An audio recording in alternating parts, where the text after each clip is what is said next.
안녕하세요. 안녕하세요. 수다한입니다. 수다한 언니들이에요. 네. 여행이 많이 풀렸어요. 이제 자가 격리도 없죠? 네, 없어요. 없고 뭐 PCR 검사도 안 하고. 이제 안 해도 되나요? 그리고 마스크 실내에서 안 쓰는 것도 되게 고려하고 있죠. 예. 그러나 여전히 쓰고 있고 저도 여전히 쓰고는 있습니다. 그러나 외국에 나간다는 건 또 별개의 문제죠. 맞아요. 예, 외국에 나가면 먹고 마시고 놀고 사진 찍자고 가는 거니까 어떤 해외 여행이 조금 더 이제 조금 풀리면서 여행에 대한 어떤 팁이라던가 네. 이런 것들 잊어버리신 분들도 많고 궁금해하시는 분들도 많아서 그런 것들을 어떻게 준비하고 있는지 또 여행도 계획하고 계시잖아요. 맞아요. 네, 그래서 내가 했었던 여행 방법 이런 것들을 좀 공유하고자 합니다. 네. 그래서 제가 궁금한 거 좀 여쭤봐도 네, 돼요? 그래요. 일단은 항공권을 싸게 사는 팁 뭐 이런 게 있다고는 들었어요. 뭐 예를 들면 몇 개월 전에 사야 가장 좋다. 매일매일 가격이 달라요. 그래서 여행사분들이 아마 그런 팁을 많이 준 것 같아요. 블로그라던가 이런 거 보시면 예전 코로나 이전에는 이럴 때 사세요. 이럴 때 더 싸요. 라고 이런 팁들을 주는데 주말 출발보다 평일 출발이 더 저렴하다. 이런 것들도 있어요. 그런 건 불변인 것 같아요. 아무래도 평일날 출발하는 인원이 적을 수밖에 없겠죠. 직장인들이 많을 테니까. 그래서 그런 것들은 있을 수 있으나 아직은 코로나로 인한 어떤 항공업계가 다 풀리지 않았어요. 맞아요. 네. 비싸요. 그래서. 평일이 조금 더 싼 거라고 나는 생각해. 그래서 저도 주로 월화수 출발로 알아봤었던 것 같아요. 네. 오히려 목요일부터는 연차 붙이기가 더 쉬워서 목금토일 이렇게 가시는 분들이 많아서 저는 월화수 요런 데로 많이 알아봤었던 것 같고 보통은 항공편 자체가 스케줄 세팅이 5, 6개월 전에 세팅이 되니까 그때부터 막 1년 전부터 알아보고 이런 건 아닌 것 같고 그럴 땐 오히려 더 비싸게 책정이 되는 경우도 있었던 것 같아요. 그래서 가장 적정한 때는 5, 6개월 전부터 조금씩 알아봐서 그냥 내가 생각했었던 적정 노선, 마지노선이다 할 때 그냥 구매를 하는 건 맞는 것 같아요. 더 기다려서 싸지겠지 막 주식이나 환율처럼 오늘 지나면 더 오르지 않을까? 오늘 지나면 조금 더 싸지지 않을까? 이런 것보다는 내가 어느 정도 요 기준에 맞는 가격인 것 같아 라고 하면 그냥 일단 좌석 선점을 해야 되는 거잖아요. 좌석 싸움이기 때문에 그거는 미리 사두시는 건 괜찮다. 그래야 어쨌든 항공권이 확정이 돼야 다음 것들이 진행이 되잖아요. 맞아요. 그렇기 때문에 항공권은 5, 6개월 전에 픽스를 일단 내가 예산을 잡아둔 데에서 비슷하게 맞다라고 하면 선점을 해두시고 뭐 10만 원, 20만 원 사이로 왔다 갔다 조금 더 싼네, 조금 더 비싼네는 그냥 과감하게 쿨하게 잊어버리시고 그 다음에 내가 쭉쭉쭉 계획을 잡아야 되는 호텔이라던가 다른 경비에서 조율해 나가면 되는 거라서 그때부터 알아보시면 좋을 것 같아요.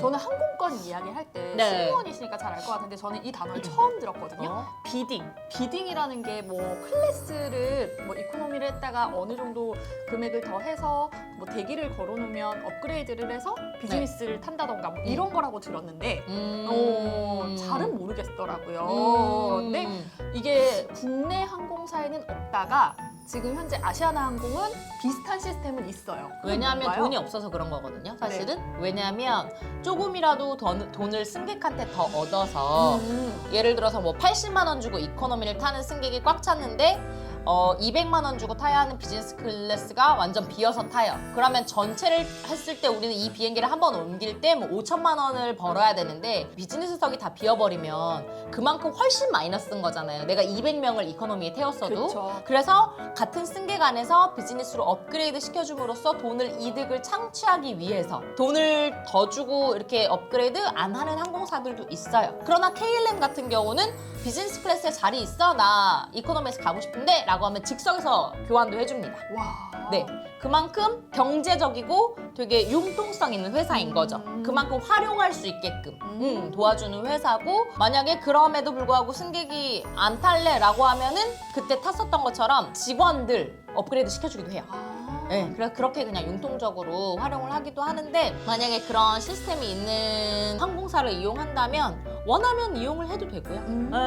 내가 갈 수 있는 날짜는 정해져 있고 티켓은 더 이상 여기에서 없으면 없는 건데 더 나아진다고 해서 누군가 빠지지 않아요. 왜냐면 특히나 지금 같은 경우는 항공권이 매일 있지 않잖아, 항공편이. 그렇기 때문에 오늘 출국을 못하면 내가 3일을 기다려야 되는 거지.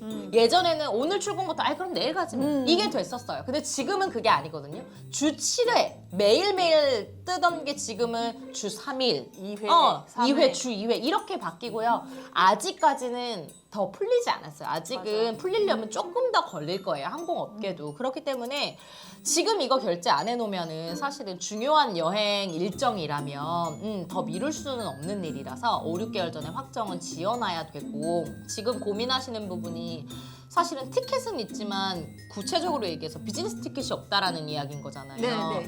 그거를 고민하는 건 좀 별개의 문제인 것 같아요. 정말 가야 되는 문제인데 둘이 같이 타야 되는 거야. 그것도 둘이 같이 타고 싶어. 그럼 답은 정해져 있는데 자꾸 기다릴 이유는 없는 거죠. 응. 가는 티켓에서 한 사람만 비즈니스 티켓이 가능하다. 그러면 뭐 둘 중에 그 자기 혼자 타. 나는 여기서 타면 돼. 라고 그냥 어차피 잠만 잘 거니까 이런 사람들도 있어요. 네, 실제로 있어요. 그냥 각자 워낙 그냥 그렇게 하고 만나자라고 하던가 우리는 신혼부부니까 붙어 있어야 돼 하면은 답은 정해져 있습니다. 이거를 그때까지 기다려서 랜덤으로 비는 좌석 기다렸다가 이걸 옮겨 타자라고 하거나, 만약에 비는 좌석 없어요 라고 승무원에게 우기거나 태워달라고 하지 마세요. 실제로 저희는 신혼부부라는 이 네 글자로 엄청나게 시달리는 사람들 중에 하나가 승무원입니다. 네.